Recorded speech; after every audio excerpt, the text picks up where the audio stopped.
बड़ा शहर में काम कर रहा है, परमेश्वर की सामर्थ काम कर रही है, और जब परमेश्वर की सामर्थ काम करती है, शैतान को थोड़ी क्या होती है, दिक्कत होती है, परेशानी होती है। वो हारा हुआ है, वो कितनी भी ताकत लगा ले, हम आगे बढ़ते जाएंगे, रुकने वाले नहीं है, हम भरपूरी में चलेंगे, और हम विश्वास करते हैं हम अद्भुत भरपूरी में चलने जा रहे हैं। परमेश्वर ऐसा ही करने जा रहा है। Praise the Lord. आइए हम प्रभु के वचन की ओर चले। आप से प्रत्येक को परमेश्वर आशीष दे, बरकत दे। हमें खुशी है, आनंद है आप में से प्रत्येक को देखकर। आप यहाँ हैं, विशेष सिस्टर करुणा के लिए हम प्रभु का धन्यवाद देते हैं। बहुत दर्द के साथ हमारे बीच के अंदर है, परमेश्वर ने बहुत ब्लेस करे, बहुत आशीष दे। और भी लोग हैं, आपने यहाँ देखे, हमारे भाई प्रदीप को आपने यहाँ पर देखा। बहुत से लोगों के कई बातों को जानते हैं, कई लोग नहीं जानते, लेकिन बहुत सी कुछ ऐसी शारीरिक तकलीफ होकर गुजर रहे हैं, लेकिन प्रभु की सामर्थ उन्हें हिम्मत दे रही है, बल दे रही है, और प्रभु की महिमा कर रहे हैं। और आप तो लगातार परमेश्वर के नाम को धन्य कह रहे हैं। हम जानते हैं आप में से बहुत से लोगों की बहुत सी बातें, लेकिन लगातार आप प्रभु की महिमा के लिए बढ़ रहे हैं। परमेश्वर आपको बहुत आशीष दे, बहुत बरकत दे। आप नई आशीषों को प्राप्त करने जा रहे हैं, परमेश्वर के नाम को धन्य कहने जा रहे हैं। एक बार फिर हम टीम का धन्यवाद देना चाहते हैं, जो लगातार लगी रहती है हमारी टीम, परमेश्वर की महिमा के लिए जगह को क्लीन करने में, जगह को अच्छा बनाने के लिए, सर्वोत्तम बनाने के लिए। सब बातों के लिए प्रभु का धन्यवाद, प्रभु की स्तुति, प्रभु की आराधना हो। आपको मालूम है हमारे भाई अभी नरेंद्र भाई आएंगे, उनकी बेटी की शरीर प्रभु ने चंगाई दी है, जल्दी वो आएंगे। साथ साथ आपको मालूम हमारे भाई कुमार के लिए पिछले दिनों थोड़ी तकलीफ, बीमारी होकर गुजरे, बहुत कमजोरी थी, लेकिन जब इनको कल परसों देखा तो यहाँ लगातार लगे हुए थे। उन्होंने कहा प्रभु के लिए, हम कैसे लोगों के लिए हम क्या करें, जोरदार ताली बजाएं, गॉड ब्लेस यू बोलें, हम तो प्रभु के लिए तैयार रहते हैं, हमेशा हमारे लिए काम करने के लिए तैयार रहता है। आइए हम प्रभु के वचन की ओर चले। इस महीने के अंतर्गत हम नई बात को देख रहे हैं।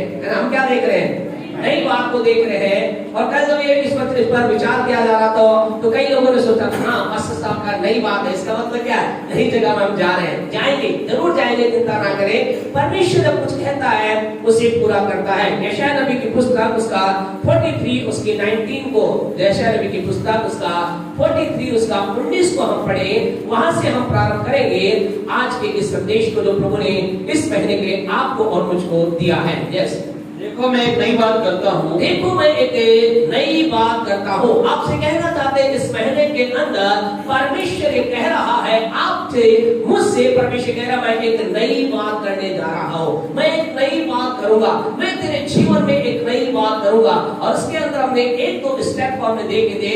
फर्स्ट, परमेश्वर नई बात के रूप में क्या करेगा, परमेश्वर कहता मैं तेरे पाप को क्षमा करूंगा, मिटा डालूंगा, हटा डालूंगा। दूसरी बात कर हमने परमेश्वर वचन से देखा था, जिसको पर आज हम विचार करेंगे 43 का 19 के अंतर्गत हम अगले भाग के ऊपर चलेंगे। परमेश्वर तो हमारे लिए नया काम करेगा, उसमें पहला काम परमेश्वर कहता मैं क्या करूंगा, तेरे पाप को मिटा डालूंगा, तेरे पाप को हटा डालूंगा। दूसरा परमेश्वर क्या कह रहा है, पढ़े सीखा 43 का 19 का आगे पढ़े।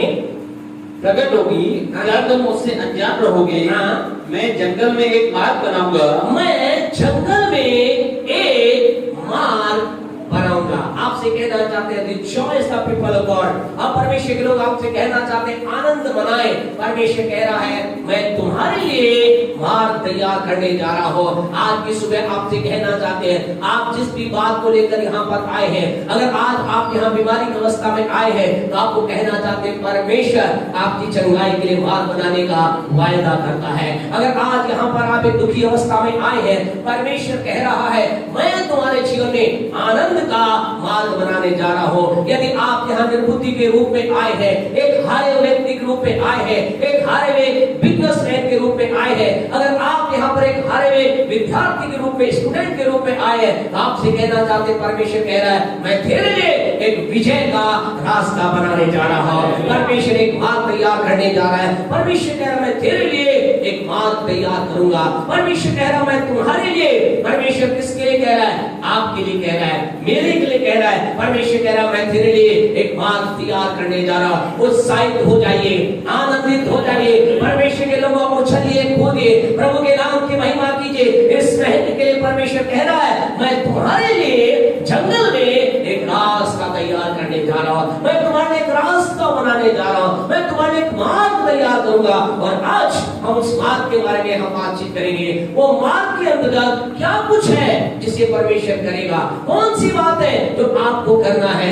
आज हम मार्ग के बारे में हम बातचीत करेंगे, आज हम रास्ते के बारे में बातचीत करेंगे। हम चाहते हैं आपके हृदय में बात बैठ जाए, आपकी आत्मा में उतर जाए कि परमेश्वर आपके लिए, किसके लिए? आपके लिए। आप जिस भी अवस्था में आज यहाँ पर आए हैं, आपसे कहना, जिस भी बोझ के साथ आज की शाम आप यहाँ पर आए हैं, आपको कहना चाहते हैं, परमेश्वर कह रहा है मैं तेरे लिए एक मार्ग को निकालूंगा। प्रकाशित वाक्य उसका 3 अध्याय का अंतर्गत हम चलेंगे और हम मार्ग के बारे में बातचीत करेंगे। परमेश्वर किस रीति से एक मार्ग को तैयार करेगा, उस मार्ग के बारे में परमेश्वर क्या कुछ कह रहा है। आपको मालूम है प्रकाशित वाक्य की पुस्तक जिसको लिखी गई है, किसको लिखी गई है? प्रकाशित वाक्य की पुस्तक चर्च को लिखी गई है, कलीसिया को लिखी गई है। 7 कलीसियाओं को, चर्च को क्या लिखी गई है? ये प्रकाशित वाक्य की पुस्तक लिखी गई है। चर्च का मतलब क्या है? चर्च का मतलब एक बिल्डिंग नहीं है। याद रखें, चर्च का मतलब बिल्डिंग नहीं है, चर्च का मतलब कोई इमारत नहीं है, लेकिन चर्च का मतलब है परमेश्वर के द्वारा परमेश्वर के लिए चुने हुए लोगों का समूह। यानी परमेश्वर, चर्च का मतलब है परमेश्वर के द्वारा परमेश्वर के लिए चुने हुए लोगों का समूह। क्या कहलाता है? चर्च कहलाता है। तो क्या आप एक चर्च है? क्या आप एक चर्च है? आपसे कहना चाहते यू आर ए चर्च, क्योंकि आप कौन है? आप परमेश्वर के द्वारा चुने हुए लोग हैं। आप में से कई कहेंगे आप, और आप यहाँ आज इसलिए हैं, आप आज यहाँ इसलिए हैं क्योंकि आप परमेश्वर के चुने हुए लोग हैं। आप कहेंगे मैंने तो परमेश्वर को नहीं चुना, लेकिन आपको मालूम है यूहन्ना 15:16 में क्या कहता है? यूहन्ना 15:16 अगर आप पढ़ेंगे तो ऐसा लिखा है, तुमने मुझे नहीं चुना लेकिन मैंने तुम्हें चुना है। आज की सुबह आपसे कहना चाहते, शाम आपसे कहना चाहते खुदा लोग, परमेश्वर है जिसने आपको चुना है, परमेश्वर है जो आपको चुन को यहाँ पर लेकर आया है, परमेश्वर है जो आप में से प्रत्येक को यहाँ पर लेकर के आया है। आप क्या है? आपके चर्च है, परमेश्वर के चुने हुए लोगों के समूह आप हैं। और आपको आप कहना चाहते प्यारे परमेश्वर लोगों, आप कौन है? आप चर्च हैं, आप एक आशीष में व्यक्ति हैं, आप एक आशीष पाने वाले व्यक्ति हैं, आप वो व्यक्ति हैं जिसे परमेश्वर ने चुन करके अलग किया है। परमेश्वर है जो आज आपको यहाँ लेकर के आया है। आप में से कई लोग कहेंगे नहीं पास्टर साहब, नहीं परमेश्वर ने लेकर आया, मैं तो मेरी दुखों कारण से यहाँ पर आया हूँ, है ना। कई लोग ऐसा विचार कर रहे हैं ना, कई लोग कह रहे हैं नहीं मुझे परमेश्वर नहीं लाया, मैं तो अपने दुखों के कारण यहाँ पर आया हूँ। आपको बताना चाहते प्यारे परमेश्वर को, इस संसार में आपसे ज्यादा दुखी लोग हैं जो आज यहाँ पर नहीं है, लेकिन आप इसलिए है क्योंकि यू आर ए चर्च। आप इसलिए यहाँ पर है क्योंकि परमेश्वर आपको यहाँ पर लेकर आया है। आपसे कहना चाहते आप अपने दुखों के कारण से यहाँ पर नहीं है, लेकिन आप परमेश्वर के चुने हुए, इसलिए आप यहाँ पर हैं। आप में से कई लोग कहेंगे बस साहब हम तो बहुत आशीष में, इसलिए हम प्रभु का धन्यवाद देने के लिए आए। तो आपको फिर कहना चाहते आपसे ज्यादा आशीष में लोग इस संसार के अंदर घूम रहे हैं, वो तो यहाँ नहीं है। आप यहाँ पर किस लिए है? आप इसलिए क्योंकि परमेश्वर ने आपको चुना है। आप इसलिए यहाँ पर है क्योंकि परमेश्वर ने आपको यहाँ पर चुना है। आप में से कई लोग कहेंगे हम तो आपकी उन्नति प्राप्त करने के लिए यहाँ पर आए हैं। आपसे कहना चाहे संसार में बहुत से लोग हैं जो आपकी उन्नति के लिए बड़ा प्रयास कर रहे हैं। परमेश्वर, आप तो यहाँ कई लोग कहेंगे हम तो परमेश्वर को ढूंढने के लिए यहाँ पर आए। आपसे ज्यादा समर्पण के साथ ईश्वर परमेश्वर परमात्मा को ढूंढने वाले लोग क्या है? संसार में घूम रहे हैं। वो नंगे पांव कांटों पर चल रहे हैं, वो नंगे बदन बर्फ के ऊपर लेट रहे हैं। आपसे कहना चाहते आपसे ज्यादा आत्मिकता वाले लोग वहां संसार में हैं, लेकिन आप यहाँ पर इसलिए नहीं आए परमेश्वर को प्राप्त करें, परमेश्वर की प्राप्त करने के लिए आप यहाँ पर नहीं है, लेकिन आप इसलिए हैं क्योंकि परमेश्वर ने आपको चुना है। परमेश्वर ने आपको चुना है। अपने पड़ोसी से बोले आपको, बोले परमेश्वर ने चुना है। आप एक चर्च हो, परमेश्वर ने आपको आशीष देने के लिए, उन्नति देने के लिए, बढ़ोतरी देने के लिए आपको यहाँ लाया है। आपको यहाँ लाया है। जो अपना ताली बजाकर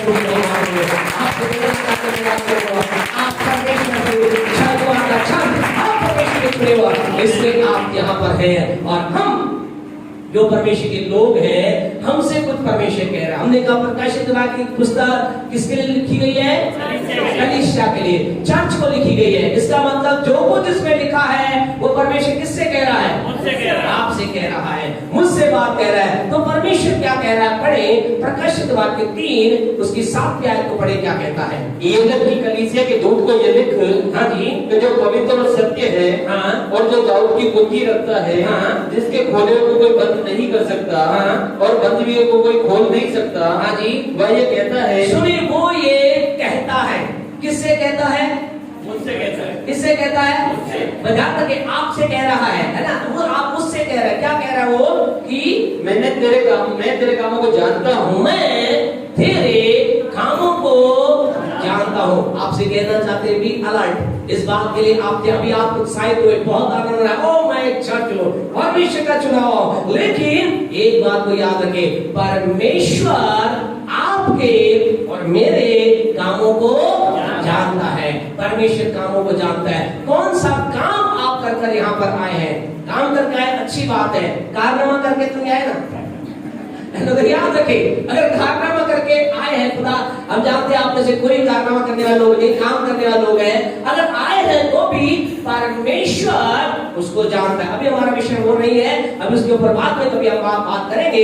इस सब आपसे कहना परमेश्वर जानता है। और वो परमेश्वर क्या कह रहा है? क्या कहता है जी? देख मैंने तेरे सामने एक द्वार खोल रखा है, देख मैंने तेरे सामने एक द्वार खोल रखा है। आज की शाम आपसे कहना चाहते खुदा के लोग, आज की शाम परमेश्वर आपसे कह रहा है, मैंने तेरे लिए एक द्वार को खोल दिया है। परमेश्वर ने आपके लिए एक द्वार खोल दिया है। अगर आपसे कहते हैं मुझे चंगाई चाहिए, तो आपकी चंगाई का द्वार खोल दिया गया है। आप कहते हैं मुझे आशीष चाहिए, तो आपसे कह रहे आपके आशीष का द्वार खुल गया है। मैं कह रहा हूँ परमेश्वर हमें एक अच्छी सर्वोत्तम बिल्डिंग चाहिए, तो मैं विश्वास करता हूँ मेरे खुदा ने बिल्डिंग का द्वार खोल दिया है। परमेश्वर असंख्य लोगों का द्वार खोल दिया है। जो कुछ आज पाने के लिए आप यहाँ पर आए हैं, आपसे कहना चाहते परमेश्वर के लोगों, परमेश्वर कह रहा है मैंने तेरे लिए क्या कर दिया? एक द्वार को खोल दिया है। I have open a door for you, that door is the door of blessing. वो दरवाजा काय का है? आशीष का दरवाजा है। वो दरवाजा काय का है? चंगाई का दरवाजा है। वो दरवाजा काय का है? उन्नति का दरवाजा है, बढ़ोतरी का दरवाजा है, लगातार आगे बढ़ने का दरवाजा है। और आज की शाम आपसे कहना चाहते परमेश्वर ने आपके लिए द्वार को खोल दिया है। परमेश्वर ने आपके लिए दरवाजे को खोल दिया है। और इस दरवाजे के बारे में, इस द्वार के बारे में एक दो बातें हम देखने जा रहे हैं। परमेश्वर को इस द्वार के बारे में फर्स्ट पॉइंट, इंपॉर्टेंट बात जानते क्या है? याद रखिए, फर्स्ट पॉइंट इसके बारे में क्या है? इस द्वार को खोलने वाला, ध्यान से सुनिए, ये द्वार किसने खोला है? किसी व्यक्ति ने नहीं खोला, किसी मनुष्य ने आपके लिए द्वार को नहीं खोला। ये किसी व्यक्ति की ताकत के द्वारा द्वार नहीं खोला गया। लेकिन जानते हैं किसने? अगर इसी वचन को हमने शुरू के अंदर पढ़ा है, 3 के 7 के अंदर जो लिखा गया है, ये द्वार खोलने वाला कौन है? ये द्वार खोलने वाला और वो नहीं, लेकिन कौन है? वो एक पवित्र परमेश्वर है। ये द्वार खोलने वाला कौन है? उस द्वार खोलने के बारे में लिखा गया है, वो कौन है? वो सत्य है। वो द्वार खोलने वाला कौन है? वो द्वार खोलने वाला और कोई नहीं, वो है जिसके हाथ में दाऊद की कुंजी है। आज की सुबह आपसे शाम कहना चाहते खुदा के लोग, आपके लिए एक द्वार खोला गया है। इस बात को अपनी आत्मा में बैठा लें, इस बात को अपनी स्पिरिट के अंदर डाउनलोड कर लें, आपकी स्पिरिट के अंदर बैठा लें, आपके आत्मा के एक गहरे कोने में इस बात को आप बैठा लें खुदा के लोगों कि आपके लिए द्वार खोला गया है। एक किसके द्वारा खोला गया है? उस व्यक्ति के द्वारा खोला गया जो पवित्र है, उसके द्वारा खोला गया जो सत्य है, उसके द्वारा खोला गया है जो दाऊद की कुंजी को रखा है। आज की सुबह आपके लिए कहना चाहते, शाम कहना चाहते खुदा के लोगों, आपके लिए एक द्वार को खोल दिया है। और वो खोलने वाला और कोई नहीं, वो सत्य है, वो पवित्र है, वो है जिसके हाथ में क्या है? जिसके हाथ में दाऊद की कुंजी है। इस बात को आप स्मरण रखें, इस बात को आप याद रखें। आपके लिए जो द्वार खोला गया है, किसी मनुष्य मात्र के द्वारा नहीं खोला गया है। आपके लिए जो द्वार खोला गया है, वो किसी साधारण व्यक्ति के द्वारा नहीं खोला गया है। आपके लिए जो द्वार खोला गया है, वो सामर्थी, अद्भुत कार्य करने वाले, सामर्थ्य से भरे परमेश्वर जिसके बारे में यहाँ प्रकाशित 3:7 में लिखा है, वो पवित्र है, वो सत्य है, वो दाऊद की कुंजी को रखता है। कभी समय मिलेगा तो दाऊद की कुंजी के बारे में बातचीत करेंगे। दाऊद की कुंजी का मतलब क्या है? इट इज द पावर, ये सामर्थ के बारे में, उसके बारे में बाद में बातचीत करेंगे। लेकिन आज की शाम आपसे कहना चाहते हैं, आपके लिए उस परमेश्वर ने एक द्वार को खोल रहा है। आपके लिए उस परमेश्वर ने एक द्वार को खोल दिया है, आपके लिए खोल दिया गया द्वार। और सेकंड बात उस द्वार के बारे में सामने है। पहली बात हमें क्या जाननी है कि मेरे लिए परमेश्वर के द्वारा एक द्वार खोला गया है, खोल दिया गया है, उसे खोल दिया, ओपन कर दिया गया है। दूसरी बात हम देखें, पढ़े इसकी 8वीं आयत को, प्रकाशित 3:8। मैंने तेरे कामों को जानता हूँ, देख मैंने तेरे सामने एक द्वार खोल रखा है, जिसे कोई बंद नहीं कर सकता, जिसे कोई बंद नहीं कर सकता। भाई को भी अवसर दे। तो क्या लिखा गया है? क्या लिखा गया है? एक द्वार खोला गया है, और क्या किया गया है? ऐसा लिखा है कि उस द्वार को कोई बंद नहीं कर सकता। आज की शाम आपको दूसरे पॉइंट के ऊपर थोड़ी सी गहराई में आपको लेके चलेंगे। प्यारे परमेश्वर को, आपके लिए जो द्वार खोला गया है उसे कोई बंद नहीं कर सकता। कोई का मतलब कोई का मतलब कोई नहीं, कोई का मतलब कोई नहीं। इंग्लिश के अंदर इस प्रकार लिखा है, no one able to shut down. कोई नहीं है जो आपके लिए खोले हुए द्वार को बंद कर सके। कोई नहीं है जो आपके लिए खोले द्वार को बंद कर सके। कोई नहीं जो आपके लिए खोले दरवाजे को बंद कर सके। क्या आप साइड नहीं है? जो परमेश्वर ने द्वार खोला है उसे कोई बंद नहीं कर सकता। लेकिन अभी कभी भी ध्यान रखना, जब परमेश्वर कुछ बात बोलता है उसके पीछे कुछ रहस्य होता है। इसका मतलब कोई है जो द्वार बंद करने की सामर्थ रखता है या कोशिश करता है। परमेश्वर तो नहीं तो यूं कहता कि तुम्हारे द्वार खुला हुआ है, इसमें प्रवेश करो, लेकिन कोई बंद नहीं कर सकता। इसका मतलब कुछ है, कोई ना कोई चीज है जो क्या करेगी? इस द्वार को बंद करने का प्रयास करेगी, लेकिन बंद नहीं कर पाएगी। और उसके लिए आपको ध्यान से 1-2 पॉइंट अभी हम बातचीत करेंगे। कौन सी चीज है जो आपके आशीष के द्वार को बंद करने का प्रयास करेगी, और उसकी रुकावट को हटाने के लिए कौन काम करेगा? कौन काम करेगा? कौन काम करेगा? है जी, स्वयं करना है। कौन काम करेगा? आपके जीवन के अंदर रुकावट, दरवाजे बंद करने के लिए कोई आ रहा है, कौन काम करेगा? है जी, आपको करना है, आपको करना है, बिल्कुल से आपको करना है ना।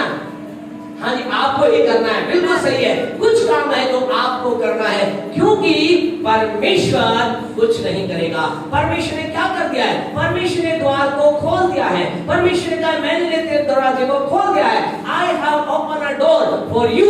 अब क्या करना है? जो तेरे जीवन में परमेश्वर कहता है, कोई तुझे इस दरवाजे को कोई बंद नहीं कर सकेगा, लेकिन कोई बंद करने की कोशिश करेगा तो परमेश्वर कह रहा है, मैं नहीं करूंगा, कुछ नहीं करूंगा, मैं कुछ नहीं करूंगा। किसे करना है?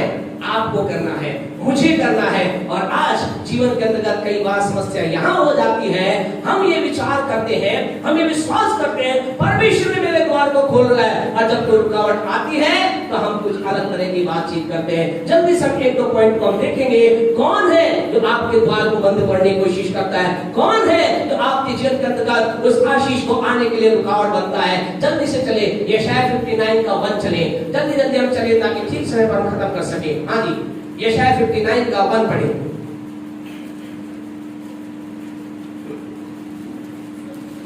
क्या कहता है? सुनो, यहोवा का हाथ ऐसा छोटा नहीं। सुने ध्यान से, सुनो, यहोवा का हाथ ऐसा छोटा नहीं हो गया कि उद्धार ना कर सके, न वह ऐसा बहरा हो गया है, ना वो ऐसा बहरा हो गया है सुन ना सके। बस थोड़ी देर के रुके।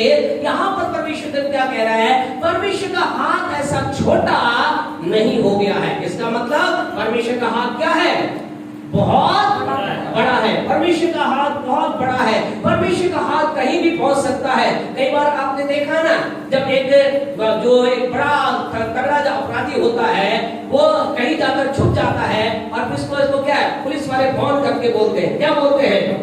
कानून के हाथ बड़े लंबे हैं, कहीं भी लग पाता कानून आएंगे। कानून के हाथ क्या है? बहुत लंबे हैं। और आपसे कहना चाहते उस कानून के हाथों से भी ज्यादा आपके परमेश्वर के हाथ लंबे हैं। आपसे कहना चाहते खुदा का वचन कह रहा है उसका हाथ छोटा नहीं हो गया है, अर्थात उसकी सामर्थ छोटी नहीं हो गई है। वो कहीं भी पहुंच सकती है, किसी भी जगह पहुंच सकती है। परमेश्वर की सामर्थ कहीं भी जा सकती है। परमेश्वर का वचन लिखा उसका कान ऐसा बहरा नहीं हो गया है। कई बार क्या होता है, कई लोग क्या करते हैं, एक बार दुआ करते हैं, 3 बार दुआ करते हैं, 5 बार दुआ करते हैं, फिर छिपाकर दुआ करते हैं, फिर शांत होकर दुआ करते हैं, और ऐसा लगता है उनकी दुआ से। और कई बार वो कहते हैं परमेश्वर तू सुन क्यों नहीं रहा। दूसरे शब्दों में वो क्या कह रहे हैं, परमेश्वर कहीं आपके कान में कुछ गड़बड़ी तो नहीं हो गई है, कहीं कान में कुछ ऐसी चीज तो नहीं है कि सुन क्यों नहीं रहा। तो आपसे कहना चाहते हैं खुदा के लोगों, जिस परमेश्वर के बारे में आप बात करते हैं उसके कान में कभी भी गड़बड़ी होती नहीं है। उसके कान हर चीज को सुन सकते हैं, हर बात को सुन सकते हैं। और खुदा के वचन के अंदर देखते हैं, वो तो एक दिन बाद पिछले दिनों का व्हाट्सएप पे संदेश सुना था, हमारा खुदा तो ऐसा खुदा है जो क्या करता है, दिल के अंदर की गई पुकार को जैसे हन्ना ने किया ऐसे उसकी पुकार को सुनने वाला आपका मेरा परमेश्वर है। हमारा परमेश्वर हमारे दिल की आवाज को, हमारे दिल की गहराई से जो एक आवाज निकलती है, जो आवाज कहती है खुदा तू मेरे दिल में काम कर, उसको भी सुनने वाला परमेश्वर है। उसका कान सब कुछ सुनता है। लेकिन वेयर इज द प्रॉब्लम, समस्या कहाँ है? पढ़े उसकी दूसरी आयत में, यहाँ है प्रॉब्लम। हाँ जी, परंतु तुम्हारे अधर्म के कामों ने, परंतु तुम्हारे अधर्म के कामों ने तुमको तुम्हारे परमेश्वर से अलग कर दिया, तुमको तुम्हारे परमेश्वर से अलग कर दिया। नेक्स्ट द फर्स्ट पॉइंट प्यारे परमेश्वर हो, जो आपके एक मनुष्य के दरवाजे को बंद करने की कोशिश कौन करता है? मनुष्य के अधर्म के काम। आपसे कहना था कि आपके और आपकी आशीष के बीच के अंदर एक है जो बीच में आ जाता है, जो क्या कहलाता है? अधर्म के काम कहलाते हैं, जो कहलाता है पाप। आपसे कहना चाहते खुदा के लोगों, आज कई लोगों के जीवन के अंदर परमेश्वर ने एक द्वार खोल दिया है। परमेश्वर कह रहा मैंने आशीष का द्वार खोल दिया है, मैंने चंगाई का द्वार खोल दिया है, मैंने बढ़ोतरी का द्वार खोल दिया है। लेकिन उनके बीच के अंदर क्या हो गया? किसी ने आकर के, किसी चीज ने आकर क्या कर दिया? उनके बीच में किसी ने कहीं से क्या आ गया? पाप आ गया है, अधर्म आ गया है। आपसे कहना चाहते हैं अधर्म वो चीज है जो ब्लॉकेज है, जो ब्रोकिंग स्टोन है, जो एक बाधा करने पत्थर है, जो परमेश्वर के खुले हुए द्वार के अंदर एक रुकावट बन जाता है। आप कहेंगे पास्टर साहब फिर हम क्या करें? क्या हम कहें खुदा से खुदा हमारे पाप को दूर कर? नहीं, जानते आपको क्या करना है? इब्रानियों की पत्री उसका 12वां अध्याय। आज की शाम आपसे कहना चाहते खुदा के लोगों, अगर आज आपको लग रहा है परमेश्वर ने आपके लिए एक आशीष के द्वार को खोल दिया है, परमेश्वर ने आपके लिए चंगाई के द्वार को खोल दिया है, अगर आपको लग रहा है वो चंगाई आपके पास नहीं आ रही और आपको लग रहा है कोई पाप आपके जीवन के अंदर है, तो जानते उसे क्या करना है? पढ़े इब्रानियों 12:1। हाँ जी, इस कारण जबकि गवाहों का ऐसा बड़ा बादल, हाँ जी, हमको घेरे हुए है, तो आओ। क्या कह रहा है? तो आओ, हर एक रोकने वाली वस्तु और उलझाने वाले पाप को दूर करके, क्या लिखा है? दूर करके। क्या लिखा है? दूर करके। दूर करके। कौन दूर करेगा? स्वयं को करना। आपको करना है, मुझे करना है, स्वयं को करना है। परमेश्वर कह रहा है अगर तुम्हारे जीवन के अंदर कोई ऐसा पाप आ चुका है, कोई उलझाने वाली बात आ गई है, अगर रोकने वाली बात आ गई है, परमेश्वर कह रहा है मैं कुछ नहीं करूंगा। मुझे जो करना था आज से 2021 साल पहले मैंने कर दिया। मैंने सब कुछ पूरा कर, मेरे बेटे ने सब कुछ पूरा कर करके उसकी छठी वाणी करके उसने बोल दिया पूरा हुआ। उसने कहा I have done, my son has done everything. मेरे बेटे ने तो जो कुछ करना था उसने किया और सारा काम को कंप्लीट करने के बाद उसने कहा इट इज फिनिश, अर्थात उसने कहा पूरा हुआ। उसने सारा काम कर दिया। अब पाप के लिए क्या करना है? अगर आपके जीवन में एक पाप की बाधा है, आपके परिवार में एक पाप की बाधा है, व्यक्तिगत बात ही कर रहे हैं, आपके व्यक्तिगत जीवन में कोई पाप की बाधा है, आपको क्या करना है? यहाँ इब्रानियों 12:1 में लिखा है तो आओ हम क्या करें? हर एक उलझाने वाली बात को और पाप को रोकने वाली, उलझाने वाली बात को रोकने वाले पाप को हम क्या करें? दूर हटा करके क्या करना है? दूर हटाना